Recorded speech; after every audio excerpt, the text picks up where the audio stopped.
গেছে কেটিপিবি মেলা 2025। আর আমি আপাতত রয়েছি মেলার মূল আকর্ষণ।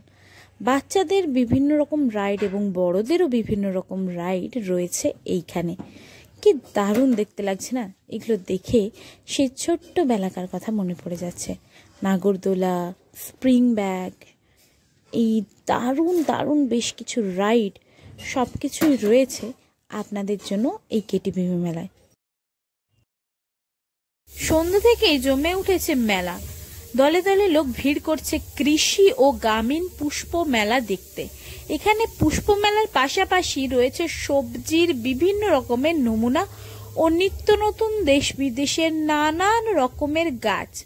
সবজির মধ্যে যেমন রয়েছে লাউ, কুমড়ো, রাঙা আলু, শাক আলু, কমলা লেবু, বাতাবি লেবু এবং বিভিন্ন রকমের কপি থেকে শুরু করে মূলো, কচু সমস্ত কিছু এখানে রয়েছে।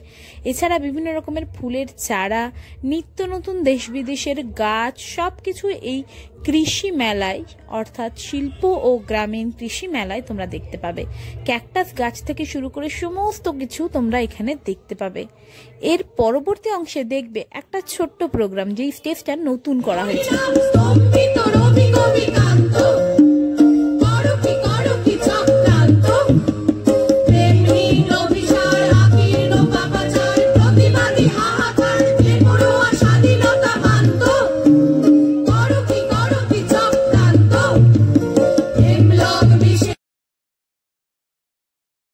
দারুণ দারুণ সব খাবার দোকান, গজা, জিলিপি, কটকটি ভাজা। সেই ছোট্টবেলায় মা বাবার হাত ধরে মেলা যখন ঘুরতে যেতাম তখন এগুলো প্রায়শই খেয়েছি।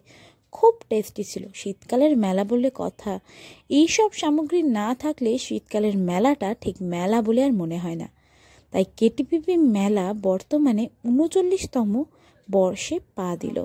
দারুণ লাগে। এর সাজসজ্জা থেকে শুরু করে সমস্ত রকম থিম সব কিছুই বেশ সুন্দর। এখানে রয়েছে মাটির তৈরি বিভিন্ন রকমের জিনিস। এখান থেকে আমি এবং আমার বন্ধু দুজনে মিলে দারুণ চুটিয়ে শপিং করলাম। তারপর একটু এগিয়ে যেতেই পড়বে এই খাবার দোকানগুলো। ছোট ছোট বেশ কিছু খাবার দোকান আমার দারুণ লাগে। তারপর বেশ কিছু জামা কাপড়ের দোকান পেরিয়ে আমরা সোজা চলে এলাম মেলার মূল আকর্ষণ মৃৎশিল্পীর তৈরি দারুণ দারুণ জিনিসে। এগুলো সুদূর বাঁকুড়া বিষ্ণুপুর থেকে নিয়ে আসা মাটির জিনিস। তারপর রয়েছে কেটিপিবি ফুড ফেস্টিভ্যাল। এখানে নিত্য নতুন ভ্যারাইটি খাবারের সাথে ককটেল, মকটেল এবং নানান রকমের কুলফি আইসক্রিম থেকে শুরু করে মাশরুম পকোড়া, পাপড়ি চাট, জিলিপি কি নেই এখানে। এখানে পেট পুজো করে দারুণ লাগলো আমার।